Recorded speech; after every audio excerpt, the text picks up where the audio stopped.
Hello guys, आपका स्वागत है आपके इस प्यारे से यूट्यूब चैनल में। तो शुरू करते हैं इस वीडियो को। तो देख पा रहे होंगे ये डिस्क्लेमर है, डिस्क्लेमर। देखो, हम बात करें कि भाई यूएस और इजराइल ने जो स्ट्राइक की थी ईरान पर, तो उसका इम्पैक्ट क्या हुआ है। देखो, हम देखें तो भाई जो ईरान है, तो ईरान पर बहुत बड़ा इम्पैक्ट हुआ है। यानी कि ओवरऑल हम देखें कि भाई जो यूएस और इजराइल की जो स्ट्राइक है, हम देखें ईरान पर, तो वो सक्सेस रही है। तो देख पा रहे होंगे कि हम बात करें कि भाई ईरान को क्या क्या जो हम देखें कि भाई जो कैजुअलिटी हुई है। देख पा रहे होंगे कि उनके जो सुप्रीम लीडर है, देख पा रहे होंगे आयतुल्ला खमीनी है, तो उनकी डेथ हो गई है। और उनके जो हम बात करें कि भाई जिसी की जो डिफेंस चीफ थे, तो वो भी मर गए हैं। यानी कि डिफेंस मिनिस्टर है, तो उनकी भी डेथ हुई। और उनके जो कमांडर थे, तो उनकी भी डेथ हुई है। ओवरऑल हम देखें तो ओवरऑल हम देखें तो ये जो कॉन्फ्लिक्ट है, वो अच्छी खासी बढ़ने वाली है। क्यों बढ़ने वाली है? क्योंकि हम बात करें कि भाई कोई भी जो देश होता है, हाँ, उसके अगर आप उसको उसके जो मेन लीडर को ही मारोगे, है ना, तो सीधी सी बात है कि वो लोग फिर बातचीत नहीं करेंगे। अब सीधी सी बात है। और हम बात करें ईरान की, तो भाई ईरान ने बहुत बड़ा हम देखें तो स्ट्राइक किया हुआ है। जो हम बात करें यूएस के जो एयर बेसिस है जो मिडल ईस्ट में, तो उन पर अच्छा खासा ईरान ने स्ट्राइक किया हुआ है। तो उस पर क्या हो रहा है अभी कि भाई ईरान है, वो अकेला तो स्ट्राइक नहीं कर पाएगा, क्योंकि उनको भी सभी की हम देखें तो इन्फॉर्मेशन तो चाहिए। सीधी सी बात है भाई, सैटेलाइट इन्फॉर्मेशन तो चाहिए उनको, ट्रैकिंग की और सबकी। तो वो कौन प्रोवाइड करता है? तो भाई वो प्रोवाइड करते हैं चाइना और रसिया है। तो वो हम देखें तो बैक साइड से ईरान को सपोर्ट कर रहे हैं। उसी की वजह से हम देखें तो ईरान ने हम देखें तो बढ़िया रिस्पॉन्स दिया हुआ है, राइट। क्योंकि हम देखें तो जो मिडल ईस्ट में जो अमेरिका के जो सभी बेस है, तो वो हिट हुए हैं। और इसराइल को भी हिट किया है, राइट। अच्छा खासा जवाब दिया है ईरान ने। तो ये जो वॉर है, वो अब हम देखें तो लंबी चलेगी।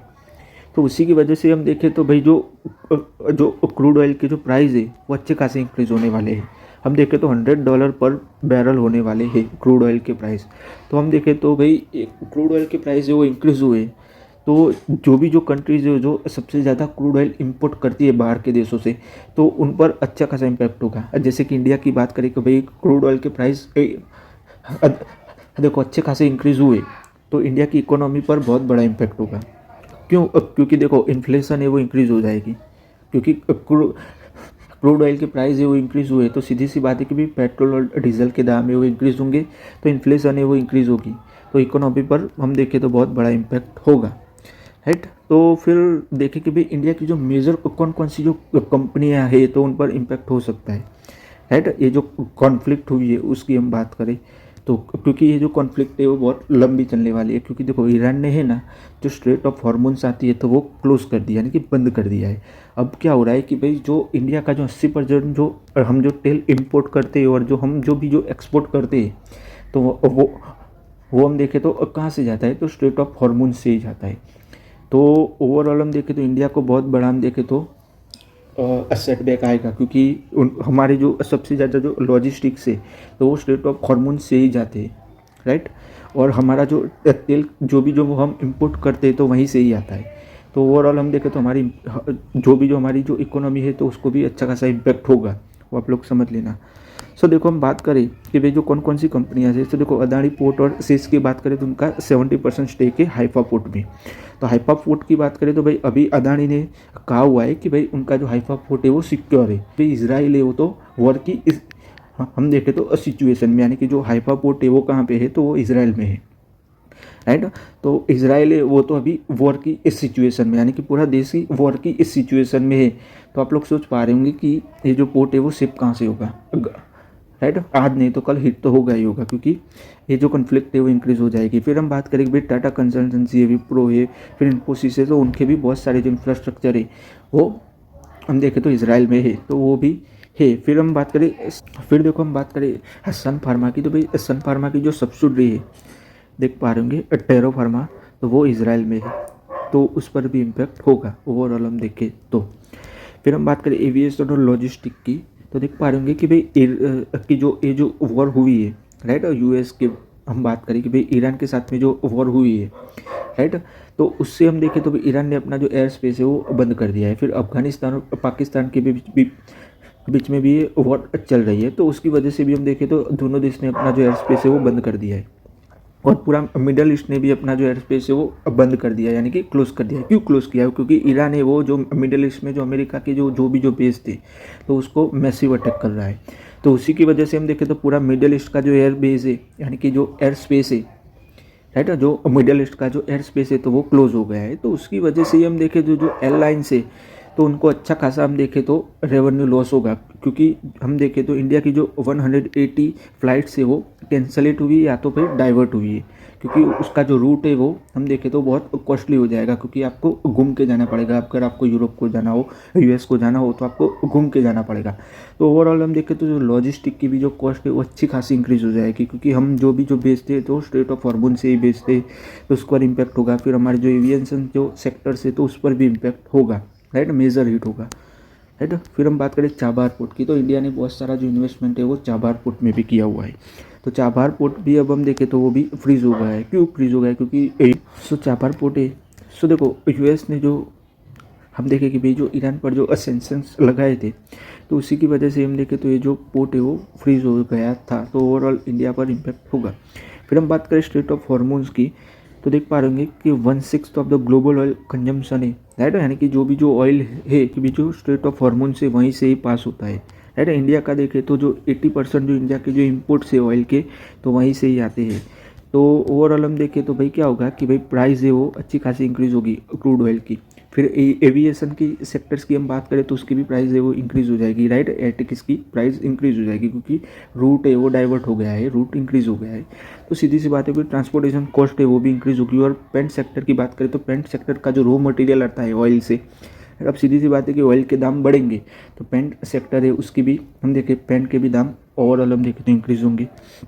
तो उसी की वजह से ये देखने को मिल रहा है। और देख पा रहे तो जो ट्रेड रूट है वो डाइवर्ट किया हुआ है, तो उसकी वजह से क्या हो रहा है कि भाई 200% की कॉस्ट है वो इंक्रीज़ हो जाती है। जैसे कि हम जो एक्सपोर्ट करते हैं, इंडिया की बात करें कि हम जो एक्सपोर्ट करते हैं, जो भी जो हमारे जो टेक्सटाइल है, फिर जो इलेक्ट्रॉनिक जो एक्सपोर्ट होते हैं यूरोप को, तो उसके अंदर 200% की कॉस्ट है वो इंक्रीज हो जाएगी, जो ट्रांसपोर्टेशन कॉस्ट है वो, राइट। और हम बात करें कि भाई जो ट्रांसपोर्टेशन को दिन है, राइट, तो 15 से 20 दिन लगेंगे हम, क्योंकि जो स्ट्रेट ऑफ हॉर्मोन से वो बंद हो जाएगी। तो फिर हमारे जेम्स एंड ज्वेलरी सेक्टर्स की बात करें तो उस पर भी बहुत बड़ा इम्पैक्ट होगा, क्योंकि हमारे जो मेजर जो हम इंपोर्ट करते हैं, राइट, जो रफ डायमंड्स होते तो वो कहाँ से इंपोर्ट करते हैं, तो वो इसराइल से ही आते हैं, राइट। तो उस पर भी इम्पैक्ट होगा। तो उससे रिलेटेड कंपनी कौन सी? टाइटन थे, कल्याण ज्वेलर्स और बहुत सारी जो कंपनियाँ हैं तो उन पर इम्पैक्ट होगा। फिर डिफेंस पार्टनरशिप की बात करें तो इंडिया ने बहुत सारी जो डिफेंस पार्टनरशिप की हुई है इसराइल के साथ में, तो उन पर भी अच्छा खासा इम्पैक्ट होगा। क्यों होगा? क्योंकि इसराइल है वो तो वॉर में चला गया है, तो सीधी सी बात है कि वह खुद कंट्री ही वॉर में चली गई है, तो जो इंडिया है जो भी जो डिफेंस इक्विपमेंट है वो परचेस करेगा तो वो कहाँ से देगा? इसराइल। तो सीधी सी बात है। फिर पेंट एंड केमिकल्स की बात करें तो ये जो सेक्टर है उसको भी बहुत बड़ा हिट होगा। क्यों बहुत बड़ा हिट होगा? क्योंकि जो रॉ मटेरियल्स आते हैं, राइट, तो उसकी प्राइस है वो अच्छी खासी इंक्रीज हो जाएगी। क्योंकि ऑयल्स की बात करें उससे रिलेटेड जो भी जो रॉ मटेरियल्स आते हैं तो उसकी प्राइस है वो अच्छी खासी इंक्रीज हो जाएगी। तो उसी की वजह से हम देखें तो कंपनीज पर अच्छा खासा हम देखें तो उनके जो रेवेन्यूज है तो उन पर अच्छा खासा इम्पैक्ट होगा और प्रॉफिट पर भी इम्पैक्ट होगा। जैसे कि बात करें सेल पेंट है, राइट, बर्जर पेंट है, SRF लिमिटेड, पीडीलेट है, आरती इंडस्ट्री है, फिर रिलायंस इंडस्ट्री है, कैस्ट्रो इंडस्ट्री है, फिर ऑयल इंडिया है, BPCL है, और जो भी जो अदर कंपनी है तो उनके रेवेन्यू पर इम्पैक्ट होगा। फिर हम बात करें इंडिया की इकोनॉमी की, तो इंडिया की इकोनॉमी है वो 2027 तक हम देखें तो 7% तक ग्रो करने वाली है, ऐसा कहना है इकोनॉमिस्ट का।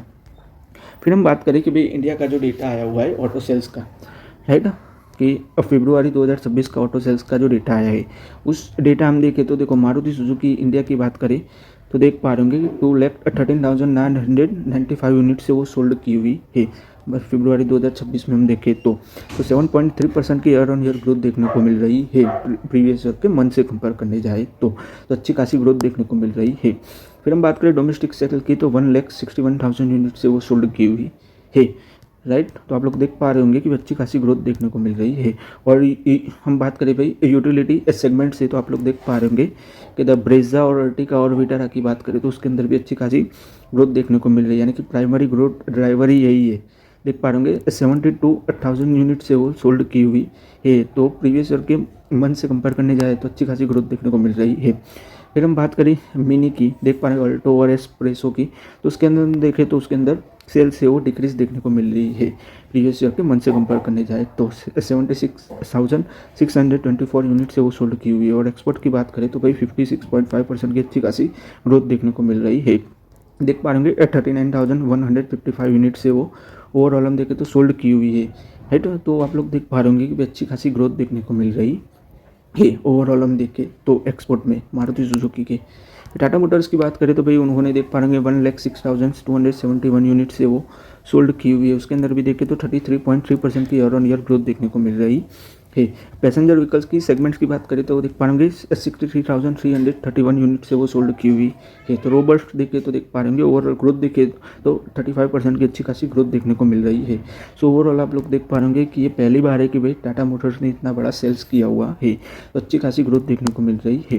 डोमेस्टिक पैसेंजर व्हीकल की बात करें तो 62,329 यूनिट से वो सोल्ड की हुई है, 34% की अच्छी खासी ग्रोथ देखने को मिल रही है। इलेक्ट्रिक व्हीकल की बात करें तो भाई टाटा मोटर्स से वो तो डोमिनेट करता है इंडिया में इलेक्ट्रिक व्हीकल में, राइट। हम देखें तो राइट कि 65% जो मार्केट है वो टाटा का ही है इलेक्ट्रिक व्हीकल में। हम देखें तो इंडिया में तो देख पा रहे कि 8,385 यूनिट से वो सोल्ड की हुई है। हम देखें एक्सपोर्ट और डोमेस्टिक की बात करें तो उसके अंदर भी 57% की अच्छी खासी ग्रोथ देखने को मिल रही है।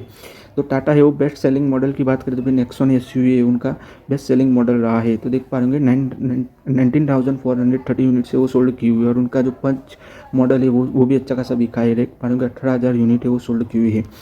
और फिर हम बात करें कमर्शियल व्हीकल्स की तो उसके अंदर भी देख पा रहे 32% की अच्छी खासी ग्रोथ देखने को मिल रही है। 42,940 यूनिट से वो सोल्ड की हुई है। डोमेस्टिक कमर्शियल व्हीकल्स की बात करें तो 40,893 यूनिट से वो सोल्ड की हुई है, जो देख पा रहे कि 32.8% का अच्छा खासा इंक्रीज देखने को मिल रहा है। हैवी कमर्शियल व्हीकल्स की बात करें तो उसके अंदर भी 37% का अच्छा खासा इंक्रीज देखने को मिल रहा है, राइट। और स्मॉल कमर्शियल व्हीकल्स की बात करें कार्गो और पिकअप्स की तो उसके अंदर 13.4% का अच्छा खासा इंक्रीज देखने को मिल रहा है, राइट। 14 देख पा रहे 14,209 यूनिट से वो सोल्ड हुई है। फिर हम आगे देखें रोड टीवीएस मोटर की बात करें तो देख पा रहे कि उनकी जो 2 व्हीलर और 3 व्हीलर सेगमेंट में मैसिव ग्रोथ देखने को मिल रही है। 31% की अच्छी खासी ग्रोथ देखने को मिल रही है। देख पा रहे 5 लाख यूनिट से वो सोल्ड की हुई है। 2 व्हीलर की बात करें तो देख पा रहे उनकी भाई 30% की अच्छी खासी ग्रोथ देखने को मिल रही है। उसके अंदर भी देखें तो 5 लाख यूनिट से वो 2 व्हीलर सेगमेंट में सोल्ड की हुई है। डोमेस्टिक 2 व्हीलर की बात करें तो 32% की अच्छी खासी ग्रोथ देखने को मिल रही है। और मोटरसाइकिल बात करें मोटरसाइकिल के सेल्स की तो देख पा रहे 21% की अच्छी खासी ग्रोथ देखने को मिल रही है। उसके अंदर भी देखें तो 2,41,000 जो स्कूटर से यानी कि मोटरसाइकिल से वो सोल्ड की हुई। और हम बात करें स्कूटर्स की तो उसके अंदर भी 34% की अच्छी खासी ग्रोथ देखने को मिल रही है। 2,19,000 यूनिट से वो सोल्ड की हुई है। टीवीएस इलेक्ट्रिक व्हीकल की बात करें तो देख पा रहे हैं तो टीवीएस इलेक्ट्रिक व्हीकल्स की हम बात करें तो देख पा रहे हैं 38,386 यूनिट से वो सोल्ड की हुई है। उसके अंदर भी 60% की अच्छी खासी ग्रोथ देखने को मिल रही है। और 3 व्हीलर और 2 व्हीलर की बात करें टोटल एक्सपोर्ट की तो देख पा रहे हैं 1,58,000 यूनिट से वो सोल्ड की हुई है। उसके अंदर भी 27% की अच्छी खासी ग्रोथ देखने को मिल रही है। सो ओवरऑल हम देखें तो कंपनी का जो सेल्स है वो अच्छा खासा देखने को मिल रहा है। हम इंटरनेशनल की बात करें तो भी 3 व्हीलर सेगमेंट की भी बात करें तो 77% की सेल्स देखने को मिल रही है। 21,446 यूनिट से वो सोल्ड की हुई है। महिंद्रा एंड महिंद्रा की बात करें तो भाई 97,177 व्हीकल से वो सोल्ड की हुई है। क्योंकि उनका जो मेन हम देखें उनकी सेल्स देखें तो वो हम देखें तो जो एसयूवी व्हीकल्स है वही सेल्स हुए हैं, राइट। ओवरऑल हम देखें तो देख पा रहे होंगे कि 80% की ईयर ऑन ईयर ग्रोथ देखने को मिल रही है। फिर हम बात करें सो देखो डोमेस्टिक एसयूवी की बात करें तो 60,018 यूनिट से वो सोल्ड की हुई। उसके अंदर भी 19% की अच्छी खासी ग्रोथ देखने को मिल रही है। टोटल एसयूवी वॉल्यूम की बात करें तो वो 16,685 यूनिट्स रहा है। तो कंपनी की अच्छी खासी सेल्स हुई है। फिर कंपनी की कमर्शियल व्हीकल्स की बात करें तो देख पा रहे होंगे कि महिंद्रा के अंदर हम देखें तो 24,585 यूनिट से वो सोल्ड हुई है। उसके अंदर भी 10% अच्छी खासी ग्रोथ देखने को मिल रही है। फिर हम बात करें 3 व्हीलर्स की तो उनका जो 3 व्हीलर का सेगमेंट है उसके अंदर भी 44% की अच्छी खासी ग्रोथ देखने को मिल रही है। तो होंडा मोटर इंडिया लिमिटेड की बात करें तो भी देख पा रहे होंगे 66,134 यूनिट से वो सोल्ड की हुई है। उन्होंने 12.6% का अच्छा खासा ईयर ऑन ईयर ग्रोथ देखने को मिल रहा है। डोमेस्टिक सेल्स की बात करें तो 52 देख पा रहे होंगे 52,000 यूनिट से वो सोल्ड की हुई है। 9.8% का अच्छा खासा ग्रोथ देखने को मिल रहा है। टोयोटा किर्लोस्कर मोटर्स की भी बात करें तो देख पा रहे होंगे 20% की ईयर ऑन ईयर ग्रोथ देखने को मिल रही है। ओवरऑल हम देखें तो तो ओवरऑल हम देखें डोमेस्टिक मार्केट में तो 30,734 यूनिट से वो सोल्ड की हुई है, राइट। तो देख पाएंगे कि भाई ये टोयोटा ने भी अच्छी खासी सेल्स की हुई है। फिर हम बात करें गेल की, तो भाई दीपक गुप्ता को है वो चेयरमैन और मैनेजिंग डायरेक्टर बनाया गया है। फिर सिल्वर की प्राइस की बात करें तो भाई वो 3 लाख रुपीज़ क्रॉस कर जाएगा ओवरऑल हम बात करें तो इंडिया में। क्यों? क्योंकि वो जो इसराइल ने अटैक किया हुआ है, क्योंकि देखो वॉलेटिलिटी इंक्रीज होती है तो सीधी सी बात है कि भाई मेटल के प्राइस है वो इंक्रीज होंगे, राइट। मार्केट में वॉलेटिलिटी बढ़ेगी तो मेटल के प्राइस है वो इंक्रीज होंगे। तो ओवरऑल सिल्वर के प्राइस हम देखें इंडिया में तो 3 लाख रुपीज़ है वो क्रॉस कर जाएंगे, राइट। फिर हम बात करें काबरा एक्सट्रूशन की, तो भाई उनको 133 करोड़ का अच्छा खासा ऑर्डर मिला हुआ है। सो आज के इस वीडियो में गाइस हम यहीं तक रखते। अगर आपको ये वीडियो अच्छा लगा हो तो लाइक कर दीजिएगा, शेयर कर दीजिएगा और चैनल को सब्सक्राइब कर दीजिएगा। धन्यवाद ये वीडियो देखने के लिए।